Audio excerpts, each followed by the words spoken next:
You are watching Live OK Television. Life okay समाचारको साथमा Balvatika school Pepsicola learning made simple Jiva add life to your style wellness mall a natural way to improve your health. नमस्कार, life okay समाचारमा स्वागत छ। सुरुमा मुख्य समाचार। थप 111 जनामा कोरोना संक्रमण पुष्टि।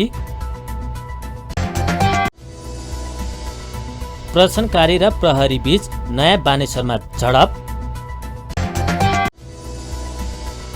सत्ता गठबन्धनले एमसीसी पारित गर्ने निर्णय।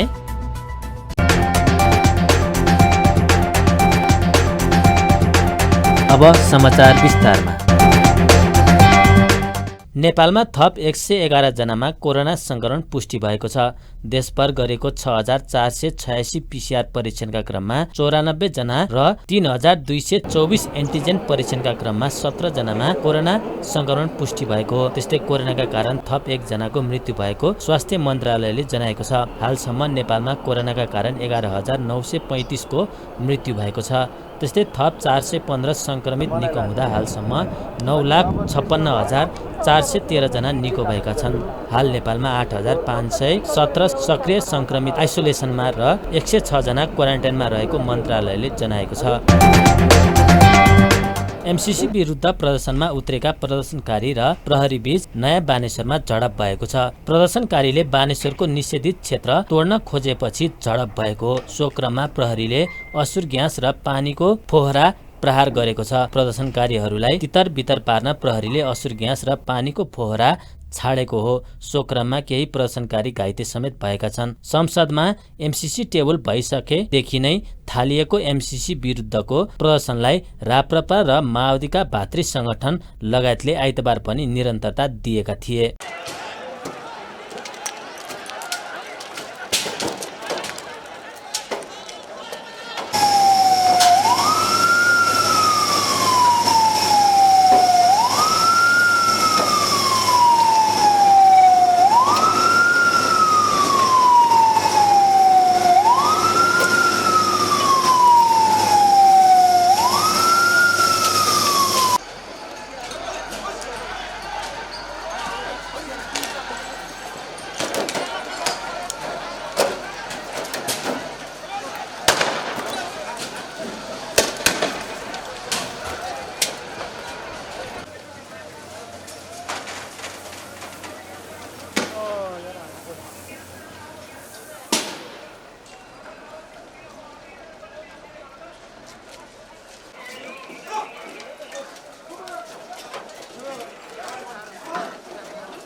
देख्न सक्नुहुन्छ दर्जनभन्दा धेरै 2 दर्जनभन्दा धेरै मानिसले एकजना बाबालाई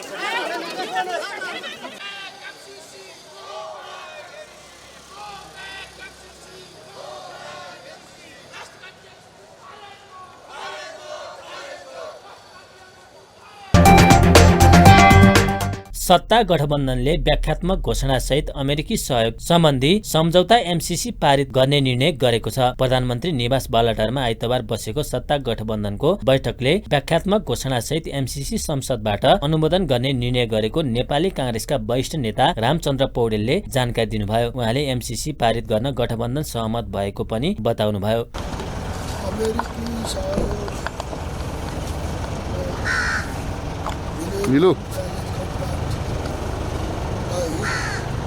व्याख्यात्मक घोषणासहित संसदबाट पारित गर्ने हामी सबै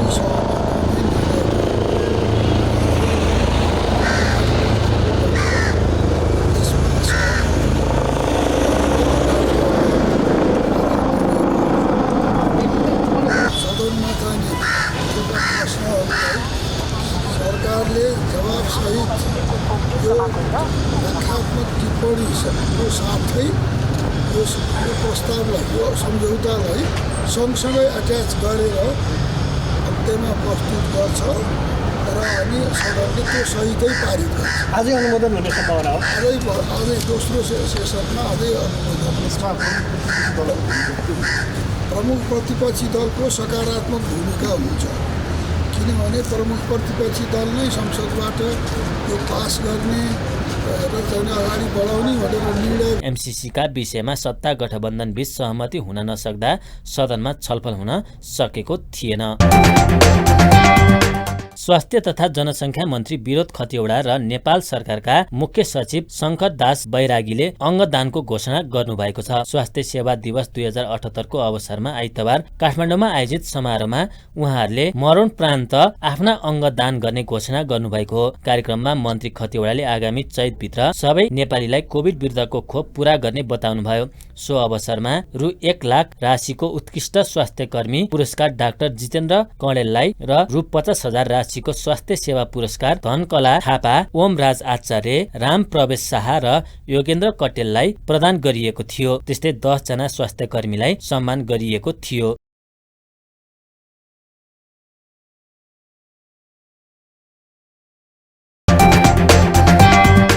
सत्ता साझेदार दल नेकपा माओवादी केन्द्रले व्याख्यात्मक टिप्पणी सहित एमसीसी अनुमोदन गर्ने निर्णय गरेको छ।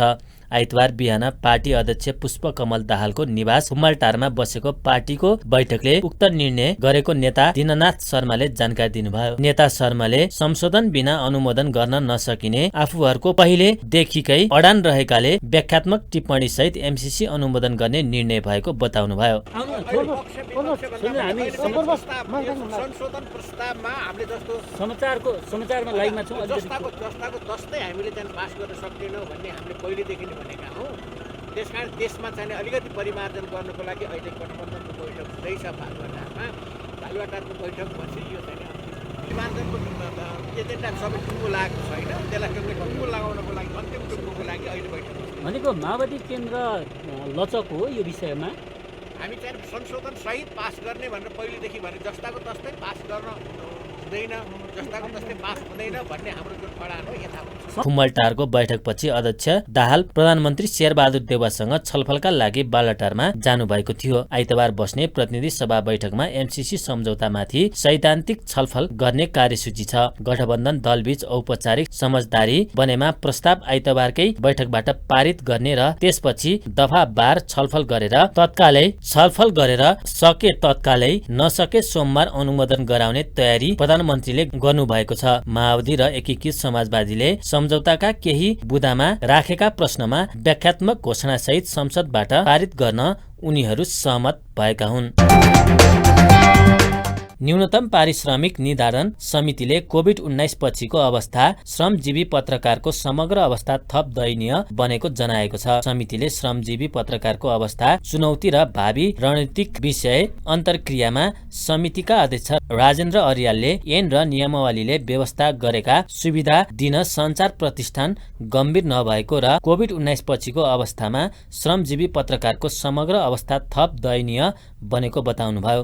उहाँले श्रमजीवी पत्रकारको पारिश्रमिक पुनरावलोकनका लागि कार्यदलले काम गरिरहेको र चाँडै नेपाल सरकारलाई सिफारिस गर्ने जनाउनुभयो। उहाँले श्रमजीवीको समस्याका बारेमा सम्बन्धित निकायलाई जानकारी गराउने पनि बताउनुभयो। अहिले खास गरिकन नेपालमा श्रमजीवी पत्रकारहरूको अवस्था अत्यन्तै दयनीय अवस्थामा छ।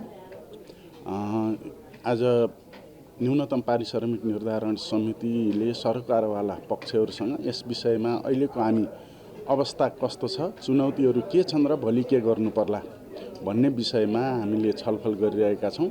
र आज यहाँ उठेका विषयहरू सरकारवाला पक्षहरू, सरकार, त्यसमा तीन टायरको अवस्था रहन्छ। एउटा यसको नियामक निकाय सरकार, मिडिया उद्यमीहरू र श्रमजीवीका मुद्दामा अभियान चलाउने नेपाल पत्रकार महासङ्घ लगायतका सङ्घ सङ्गठनहरू। यो त्रिपक्षीय समझदारीले मात्रै श्रमजीवीहरूको समस्या समाधान हुन्छ भन्ने हाम्रो निष्कर्ष छ। अहिले अवस्था निकै दयनीय छ। कतिपय नियुक्ति पत्र बिना काम गरिरहेको, सरकारले तोकेको तलब नदिएको, सुविधाहरू प्राप्त नगरेको अवस्थाहरू पनि छ। यो अवस्थालाई कसरी हामी ऐन कार्यान्वयन गर्न सक्छौँ भन्ने विषयमा छलफल भइरहेको छ र यसलाई आवश्यक पर्छ भने ऐन संशोधनको हिसाबले जान सकिन्छ र नियामक निकायहरू अलि को प्राथमिकताका साथ यसलाई अगाडि बढाउने, मिडिया सञ्चालकहरूले उदासीन नहुने र सरकारवाला पक्षहरू पनि जिम्मेवार हुने हिसाबले अगाडि बढ्ने गरी हामी अगाडि बढिरहेका छौँ। समितिको श्रमजीवी पत्रकार मिडिया अध्ययन प्रतिवेदन 2078ले अझै पनि 38% सञ्चारकर्मीले बिना नियुक्ति पत्र काम गरिरहेको देखाएको छ। नेकपा एकीकृत समाजवादीले व्याख्यात्मक घोषणा सहित एमसीसी अनुमोदनको पक्षमा उभिने निर्णय गरेको छ। आइतबार काठमाडौँमा बसेको समाजवादीको स्थायी कमिटी बैठकले एमसीसी माथि व्याख्यात्मक घोषणालाई समर्थन गर्दै अनुमोदनका पक्षमा उभिने निर्णय गरेको नेता गंगालाल तुलाधरले जानकारी दिनुभयो। उहाँले एमसीसी राष्ट्रको हित विपरीत रहेकाले यसमा थप व्याख्या आवश्यक परेको बताउनुभयो। यथास्थितिमा जनता जस्ताको तस्तै एमसीसी पारित नगर्ने अर्थात् सम्झौताका असमान, असन्तुलित र राष्ट्रहित विपरीतका प्रावधानहरूमा आवश्यक परिवर्तन एवं स्पष्ट गरिनुपर्ने हाम्रो पार्टीको पूर्वत अडान र निर्णयहरूमा हामी दृढ छौँ। अहिले पनि दृढ छौँ। हामीले प्रस्तुत गरेका सरकारका विषयहरू व्याख्यात्मक घोषणा मार्फत प्रष्ट र ठोस रूपमा सम्बोधन गर्ने र उक्त व्याख्यात्मक घोषणा एमसीसीको अङ्ग अनिवार्य रूपमा बन्ने गरी मात्र एमसीसी सम्झौताको पक्षमा मतदान गर्ने निर्णय गरेको छ। एमसीसीको अङ्गका रूपमा संसदबाट पारित व्याख्यात्मक घोषणा अमेरिकाद्वारा अस्वीकार गरेको अवस्थामा एमसीसी सम्झौता लागू घोषणा अस्वीकार अवस्थामा सम्झौता यदि अमेरिकाद्वारा व्याख्यात्मक घोषणा अस्वीकार गरे सो घोषणा। यसअघि बालटारमा बसेको गठबन्धन बैठकले व्याख्यात्मक घोषणासहित एमसीसी अनुमोदन गर्ने निर्णय गरेको थियो। राष्ट्रपति विद्यादेवी भण्डारीले न्याय सम्बन्धीको आधारभूत मान्यतालाई आत्मसात गर्दै न्याय निरूपण प्रक्रियालाई प्रभावकारी बनाउनु पर्ने बताउनु भएको छ। आइतबार काठमाडौँमा नेपाल बार एसोसिएसनको 15औं अखिल नेपाल कानून व्यवसायी राष्ट्रिय सम्मेलनलाई सम्बोधन गर्दै राष्ट्रपति भण्डारीले समयमा नै न्याय प्रदान गर्न र स्वतन्त्र न्यायपालिकाको मर्म र मान्यतालाई कायम राख्दै न्याय निरूपण प्रक्रियालाई प्रभावकारी बनाउनु पर्ने बताउनु भएको हो। राष्ट्रपति भण्डारीले कानून व्यवसायीलाई आफूलाई अद्यावधिक गर्दै लोकतान्त्रिक मूल्य मान्यतामा आधारित समता र न्यायपूर्ण समाज निर्माणमा समर्पित हुन आग्रह गर्नुभयो। राष्ट्रपति भण्डारीले स्वतन्त्र न्यायपालिका, कानूनको शासन, संविधानको सर्वोच्चता, मानव अधिकार र कानून व्यवसायीको हक हित र न्यायका उपभोक्ताको अपेक्षा पूरा गर्न बार एसोसिएसनले थप प्रभावकारी भूमिका खेल्नुपर्नेमा जोड दिनुभयो। राष्ट्रपति भण्डारीले व्यवस्थापिका र कार्यपालिकाको चरित्र राजनीतिक हुने भएकाले यसका बीचमा यदाकदा उठ्ने अधिकार क्षेत्र सम्बन्धीका विषयमा कानून व्यवसायीलाई निष्पक्ष भूमिका खेल्नुपर्ने बताउनुभयो। संविधान तथा कानूनका अक्षर र भावनालाई आत्मसात गर्दै कानून व्यवसायीहरूले निष्पक्ष भूमिका खेल्न सके मात्र लोकतान्त्रिक गणतन्त्रका आधारभूत संरचनाहरू बलिया र दीर्घजीवी हुन सक्दछन्। यस सम्मेलनले न्यायपालिकामा हुने विकृति एवं विसङ्गतिलाई निर्मूल गर्ने सम्बन्धमा समय समयमा विभिन्न निकायबाट निकालिएका सही निष्कर्षहरूलाई कार्यान्वयन गर्न प्रभावकारी निर्णय लिनेछ भन्ने पनि मैले अपेक्षा गरेको छु। स्वच्छ सक्षम न्याय प्रशासन नेपाली जनताको निरन्तर चाहनाको विषय भइरहेको यथार्थता पुनः स्मरण गराउँदै न्याय प्रणालीलाई सुदृढ तुल्याउनका लागि आवश्यक पर्ने राय सुझाव प्रदान गर्न पनि यो सम्मेलन सफल हुनेछ भन्ने मैले अपेक्षा गरेको छु। यस्तै नेपाल बारका अध्यक्ष चण्डेश्वर श्रेष्ठले गुणस्तरीय कानूनका लागि आफूहरू सचेत रहेको बताउनुभयो। उहाँले न्यायालयलाई भ्रष्टाचार मुक्त बनाउनका लागि आवश्यक कदमका बारेमा सम्मेलनमा छलफल हुने उल्लेख गर्नुभयो। बारका लागि कानून व्यवसायी परिषदले गुणस्तरीय कानून शिक्षा, अधिवक्ता परीक्षाको नयाँ व्यवहारिक पाठ्यक्रमको तर्जुमा, लयर्स एकाडेमी समेतको व्यवस्था रहेको समयानुकूल ऐन संशोधन विधेयक मसौदाको निर्माण, नवोदित कानून व्यवसायीहरूलाई बहालमा अदालतमा बस फेरी सुरु गर्नमा सघाउ पुर्याउने हेतु अदालती अभ्यास प्रतियोगिता, मुलकोट कम्पिटिसन व्यवस्था जस्ता सुधारको थालनी भइरहेको छ। समयानुकूलको प्रस्तावित कानुन व्यवस्था आचार संहिताको मसौदालाई यो सम्मेलनमा छलफलको विषय बनाइएको छ। यस्तै भ्रष्टाचार मुक्त न्यायपालिकाका लागि मूलतः न्यायपालिकाको विसङ्गति विकृति बिचौलिया र भ्रष्टाचार रोक्ने सम्बन्धमा प्रस्तुत प्रतिवेदनमा केन्द्रित रही आवश्यकता अनुसार संविधान कानुनमा संशोधन र निश्चित कार्ययोजना तयार गर्ने दिशातर्फ सहयोग पुग्ने गरी विषयगत छलफल गर्न लागिरहेका छौँ। सम्मेलनमा हुने बृहत छलफल र छलफलबाट निस्कने निष्कर्ष सुझावहरू तथा सम्मेलनबाट जारी हुने समसामयिक घोषणापत्रले भोलिका दिनमा न्यायपालिकाको सुधारका लागि थप मद्दत पुग्ने आशा र विश्वास लिएका छौँ। यस अवसरमा न्यायपालिकाको समग्र सुधारका लागि नियोगबाट थालिएको कदममा निरन्तर साथ दिनुहुने सम्पूर्ण बार इकाइका कानुन व्यवसायलाई हार्दिक धन्यवाद दिन चाहन्छु। साथै नियोगको आन्दोलनमा एक्टिबद्धता प्रदर्शन गर्ने विभिन्न पेसागत सङ्गठनहरू र नागरिक आन्दोलन र न्यायिक समाजप्रति आभार व्यक्त गर्दछु। सम्मेलनमा राष्ट्रपति भण्डारीले नेपाल बार एसोसिएसनका पूर्व अध्यक्ष ज्येष्ठ कानुनविद 95 वर्षीय कृष्ण प्रसाद भण्डारीलाई कानुन वाङ्मय शताब्दी पुरुषबाट दोसल्ला ओडाई पदरपत्रद्वारा सम्मान गर्नुभएको थियो। नेपाल एकीकृत समाजवादीका सम्मानित नेता झलनाथ खनालले एमसीसीमा व्याख्यात्मक घोषणाको कुनै कानुनी अर्थ नरहेको बताउनु भएको छ।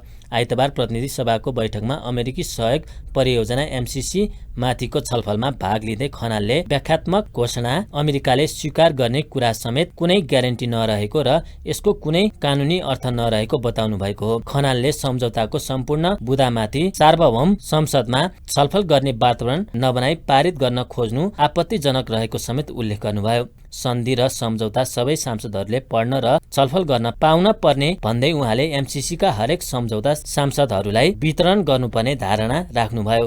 खनालले नेपाललाई प्राप्त हुने सहयोगको विपक्षमा आफूहरू नरहेको स्पष्ट पार्दै कुनै देशको सहयोगले नेपालको राष्ट्रहितलाई खल्लो पार्न नहुने तर्क गर्नुभयो। यी सम्पूर्ण दस्तावेजहरू नपाइकन यो सदनमा नल्याइकन छलफल कसरी हुन सक्छ? सभामुख महोदय, म 275 जना सांसदहरूलाई सभामुख महोदय मार्फत आग्रह गर्न चाहन्छु। सांसदहरू, तपाईँ हामी भेडा बाख्रा होइनौँ। हामी यो देशको भाग्य र भविष्य निर्माण गर्ने अत्यन्त महत्त्वपूर्ण सदनमा उपस्थित छौँ। हामी जनताका प्रतिनिधिहरू हौँ। हामीले कुनै पनि सन्धि सम्झौताको बारेमा थोरल्ली A to Z सबै कुराहरू हामीले हेर्न पाउनुपर्छ। हामीले अध्ययन गर्न पाउनुपर्छ। हामीले छलफल गर्न पाउनुपर्छ र अनि मात्रै यो सदनले के गर्ने भन्ने बारेमा निर्णय गर्नुपर्छ।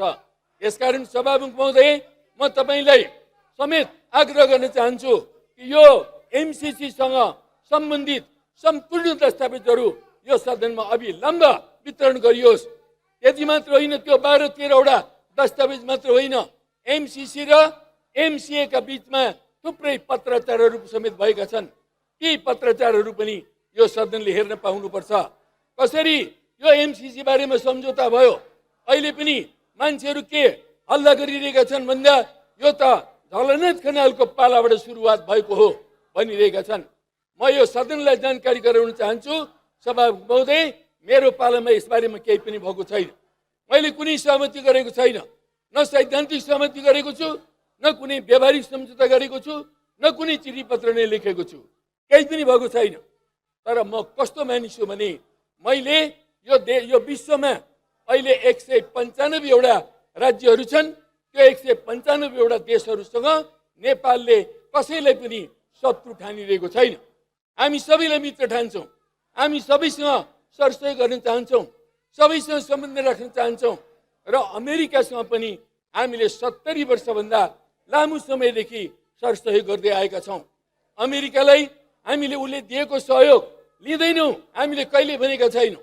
हामी लिन्छौँ, तर जुन सहयोग सम्मानका साथ दिइन्छ, जुन सहयोग समानताका साथ दिइन्छ, नेपालको सार्वभौमसत्तालाई, नेपालको स्वाभिमानलाई, नेपालको स्वतन्त्रतालाई सम्मान गरेर नेपाली जनताको एउटा समृद्धिका निम्ति अगाडि बढ्ने कुराहरूमा गरिने सहयोगलाई हामी जहिले पनि स्वागत गर्छौँ सभामुख महोदय। त्यस्तै नेकपा एमालेका नेता भीम रावलले एमसीसी राष्ट्रघाती भएको भन्दै यसलाई संसदबाट पास गर्न नहुने बताउनुभयो। उहाँले एमसीसीले नेपालको स्वतन्त्रता, राष्ट्रियता र स्वाधीनतामा आघात पुग्ने उल्लेख गर्नुभयो। उहाँले एमसीसी सम्झौतालाई संसदबाट अस्वीकार गरियोस् भन्दै यसको विपक्षमा मतदान गर्न आह्वान समेत गर्नुभयो। प्रतिनिधि सभाले यस अनुरूप निर्णय गर्छ वा राजनीतिक दलका केही नेताहरूको सत्ता स्वार्थ, गुटबन्दी र दम्भको लागि राष्ट्रघाती प्रावधान रहेको एमसीसीसँगको सम्झौतालाई अनुमोदन गर्छ भनी नेपाली जनता चासोका साथ हेरिरहेका छन्। सम्झौतामा रहेका नेपालको स्वाधीनता, हित र आत्मनिर्णयको अधिकार विपरीतका धारा, दफा, उपदफा र अनुसूची समय सीमाको कारण यहाँ पेश गर्न सम्भव भएन। तर त्यस्ता प्रावधानहरूबाट प्रष्ट निम्नलिखित तथ्यको आधारमा सम्झौता प्रतिनिधि सभाबाट अस्वीकार गरियोस् भनी सम्पूर्ण देशभक्त नेपालीहरूको तर्फबाट आह्वान गर्दछु। मूल सम्झौता र यसको आधारमा गरिएका दर्जन सम्झौता असमान छन् र यसमा रहेका कतिपय प्रावधानले नेपालको सार्वभौमसत्ता, स्वाधीनता, स्वतन्त्रता, स्वाभिमान र हितमा आघात पुर्याउँछन्। सम्झौताको एउटा प्रावधानमा आयोजनाको अवधि 5 वर्ष भनिए पनि अरू प्रावधानले अनिश्चितकालसम्म रहने देखिन्छ। सो अवधिमा विद्युत प्रसारण लाइन र त्यसले चर्चेको जग्गा एमसीसीको अधीनमा रहन्छ। नेपालले अमेरिकाको वर्तमान र भविष्यमा बन्ने कानुन समेत मान्नुपर्नेछ र अमेरिकाको राष्ट्रिय सुरक्षा स्वार्थ अनुरूप नेपाल सरकारले काम गर्नुपर्ने अवस्था भई नेपालको संविधानमा उल्लेखित स्वतन्त्र परराष्ट्र नीति र असंलग्नतामा आघात पुग्नेछ।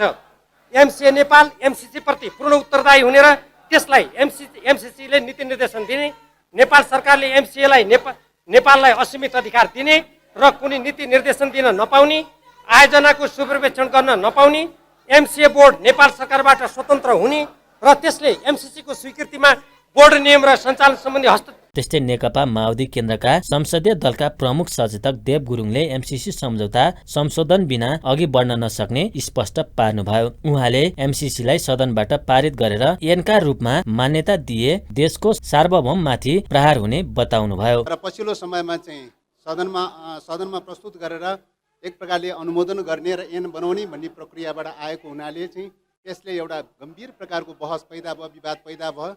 सदनबाट अनुमोदन गर्दाखेरि ऐन बन्ने प्रक्रियामा जाँदाखेरि चाहिँ मुलुकको सार्वभौम अधिकार, एउटा परियोजनाको लागि मुलुकको सार्वभौम अधिकार नै खण्डित हुने, नेपालको संविधान निष्क्रिय हुने, नेपालको चाहिँ राष्ट्रिय कानुनहरू निष्क्रिय हुने, सम्झौता हावी हुने, अमेरिकी एमसीसी कम्पनीका कानुनहरू लागू हुने, यस प्रकारको प्रावधानहरू रहनुको साथै सबै प्रकारको सार्वभौम अधिकार एमसीए एकाउन्टलाई चाहिँ दिने र सबै प्रकारको अधिकार एमसीए एकाउन्टलाई दिएर चाहिँ नेपालका राज्यका अङ्गहरूलाई निष्क्रिय बनाउने प्रकारको जो प्रावधानहरू चाहिँ छन् र त्यो त्यस्तै गरिकन चाहिँ यो सैन्य रणनीतिसँग जोडिएको भनेर पनि अमेरिकी अधिकारीहरूले बोलिरहेको अवस्थामा यस प्रकारको सम्झौता चाहिँ संशोधन नगरिकन हुँदैन। संशोधन गरेर विशुद्ध आर्थिक परियोजनाको रूपमा लैजान सकिन्छ भने यो अगाडि बढ्न सक्ने कुरा भयो। संशोधन नगरिकन हुँदैन भनेर चाहिँ हाम्रो पार्टीले नेकपा माओवादी केन्द्रले सुरुदेखि लगातार रूपले भन्दै आइरहेको अवस्था हो र यही क्रममा अब यो छलफलको प्रक्रियाको क्रममा सत्तामा रहेका, सरकारमा रहेका घटकहरू नेकपा माओवादी केन्द्र लगायत अरू अन्य घटकहरूको बिचमा, नेपाली काङ्ग्रेस लगायत अन्य घटकहरूको बिचमा, 4 घटकहरूको बिचमा आज केही संशोधनलाई आकर्षित हुने गरिकन चाहिँ केही घोषणा, एउटा चाहिँ प्रतिबद्धता घोषणा चाहिँ एउटा चाहिँ तयार भएको छ भन्ने कुराहरू पनि सुन्नमा आइरहेको चाहिँ छ। यद्यपि त्यो घोषणा सबै आइसकेको, सार्वजनिक भइसकेको त छैन, तर त्यो घोषणा सुन्न आइरहेको चाहिँ छ। दलहरूको बिचमा सहमति भएको छ, घोषणा संशोधनलाई आकर्षित गर्ने गरेर घोषणा भएको छ भन्ने कुरा चाहिँ छ। सामान्यतः यो सम्झौतामा चाहिँ संशोधनको प्रक्रिया देखिँदैन, विरोधको सूचना दिने प्रक्रिया पनि देखिँदैन, संशोधनलाई 72 घण्टा या 120 घण्टा खुल्ने प्रक्रिया पनि देखिँदैन र रिजर्भेसन पनि राखिएको देखिँदैन, संशोधनको प्रोभिजन पनि राखिएको देखिँदैन। तर पनि राजनीतिक दलहरूले सहमति गरेर सरकारले चाहिँ गुरुङले नेपाल सरकारले ल्याएको संशोधनका बुदाहरू एमसीए कम्पनीले स्वीकार गर्छ कि गर्दैन भन्ने गम्भीर प्रश्न रहेको पनि धारणा राख्नुभयो। बैठकमा नेकपा एमालेका सांसदहरूले आफ्ना माग पूरा नभएको भन्दै रोस्टम घेराउ सहित नाराबाजी गरेका थिए। त्यसअघि बैठकमा अर्थमन्त्री जनार्दन शर्माले अमेरिकी सहयोग परियोजना एमसीसी माथिको छलफल गरियोस् भन्ने प्रस्ताव पेश गर्नुभएको थियो। नेपाल बार एसोसिएसनको आगामी चैत 23 गते हुने निर्वाचनमा नेपाल कानुन व्यवसायी संस्थाले भाग लिने भएको छ। आइतबार काठमाडौँमा पत्रकार सम्मेलन गर्दै संस्थाले नेपाल बारलाई स्वच्छ, निष्पक्ष र सक्षम न्याय प्रणालीको मान्यतामा अङ्कटक क्रियाशील रहन सक्ने नेतृत्व दिने जानकारी दिएको हो। कार्यक्रममा वरिष्ठ अधिवक्ता तथा संस्थाका अध्यक्ष विष्णु प्रसाद भट्टराईले जनतामा निहित रहने मान्यता, सदाचार, सुशासन जस्ता विषयलाई सशक्त बनाउने, सशक्त ढङ्गले स्थापित गर्ने, गराउने, विधिको शासनको मान्यतालाई जीवन्त राख्न आफूहरू लागि पर्ने बताउनुभयो। उहाँले जनताले न्याय पाउन नसकेको भन्दै न्यायाधीशहरू नै असफलताको बाटोमा बढेको टिप्पणी गर्नुभयो। उहाँले न्यायालयमा पटक पटक महाअभियोगहरू राजनीतिक शक्तिहरूले लगाएको बताउनुभयो। वर्तमान सरकार 2078 सालको असारमा सर्वोच्चको परामर्शले बनेको भन्दै प्रधान न्यायाधीशले भाग खोज्दा महाअभियोग लगाएको उहाँको भनाइ छ। हाजिर गर्ने, सलामी खाएर बस्ने अनि नेपाली जनताका मुद्दा हेर्दिन भन्ने अनि विधिको शासन, लोकतन्त्र, संघीयता र धर्मनिरपेक्षताको संविधानको शपथ ग्रहण गरेर पशुपतिमा टीका लगाउने पाखण्डीहरू। यसैले यो न्याय प्रणालीको असक्षमता होइन कि यो न्याय प्रणालीलाई सञ्चालन गर्छु भनेर हिँडेका शक्तिहरूको हैसियत उदाङ्गो भएको हो, जसमा नेपाल बार एसोसिएसनले नेपाली जनतालाई विधिको शासन दिलाउनमा गरेको असक्षमता र राजनीतिक दलहरूको भातृ संगठनको रूपमा काम गरेको नतिजा हो। र यसको अर्को कुरा, हालाकि अब यही अहिले अघिल्लो अनुच्छेदमा मैले निवेदन गरेकै कुरालाई व्याख्या गर्ने हो भने धेरै लामो समय जान सक्छौँ, म छोट्याउँदैछु। अब न्याय प्रणालीका नायकहरू, कार्यपालिकाका नायकहरूबाट नियुक्ति हुने संवैधानिक प्रावधानहरू, संवैधानिक परिषद संविधानको धारा 284, धारा 292 को संसदीय सुनवाईको व्यवस्थाले न्यायपालिका राजनीतिक शक्ति केन्द्र, राजनीतिक दलको निर्णायकत्वबाट अछुत रहन नसकेको यथार्थ हो। संवैधानिक पदहरूमा नियुक्ति गर्नका लागि न्यायपालिकाको प्रमुखलाई संवैधानिक परिषदमा राख्ने, संवैधानिक परिषदबाट नियुक्ति भएको व्यक्तिले त्यसको विपक्षमा मुद्दा चल्यो भने संविधानको धारा 137 ले संवैधानिक इजलासबाट हेर्ने, मै नियुक्ति गर्ने कमिटीमा बस्ने, मै मुद्दा छिन्ने प्रधान न्यायाधीश हुने। कसले बनाएको? यो संविधान बनाउने को? यिनै अहिलेका पार्टीभित्र एमसीसी विरोध गर्ने, संसदभित्र एमसीसी टेबल गर्ने, बाहिर निस्केर आफ्ना दलका गठबन्धनका युवाहरूलाई नेपाल प्रहरीलाई ढुङ्गा हानेर आगो बाल्न लगाउने यिनै राजनीतिक चरित्रले बनाएको संविधान होइन। संस्थाका महासचिव तथा वरिष्ठ अधिवक्ता राजु बस्नेतले न्यायपालिका कार्यपालिकाहरू नै राजनीतिक भागभण्डामा लिप्त रहेको आरोप लगाउनुभयो। त्यस्तै अधिवक्ता ठाकुर प्रसाद आचार्यले नेपाल बारको आसन्न चुनावलाई लिएर आजको कार्यक्रमको आयोजना गरिएको बताउनुभयो।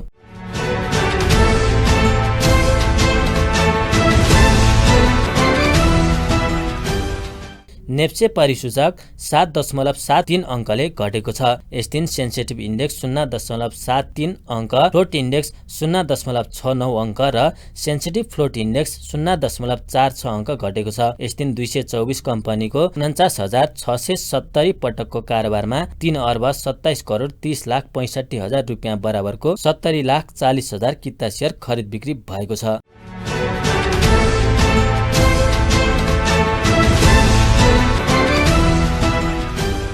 सुन चाँदीको भाव थप सस्तिएको छ। सुन तोलामा 1,400 रुपियाँले गिरावट भएको छ। छापाला सुन प्रति तोला 96,600 रुपियाँमा झरेको नेपाल सुनचाँदी व्यवसायी महासंघले जनाएको छ। यस्तै तेजाबी सुन प्रति तोला 96,100 रुपियाँमा कारोबार भइरहेको छ। चाँदी तोलामा 40 रुपियाँले घटेको छ। चाँदी प्रति तोला 1,295 रुपियाँमा कारोबार भइरहेको छ। अन्त्यमा प्रमुख समाचार फेरि एकपटक। थप 111 जनामा कोरोना संक्रमण पुष्टि। प्रदर्शनकारी र प्रहरी बीच नयाँ बानेश्वरमा झडप। सत्ता गठबन्धनले एमसीसी पारित गर्ने निर्णय।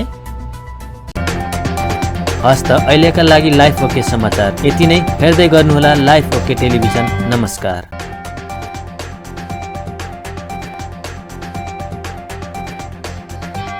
लाइफ ओके समाचारको साथमा Balvatika school Pepsicola, learning made simple. Jiva, a life to your style.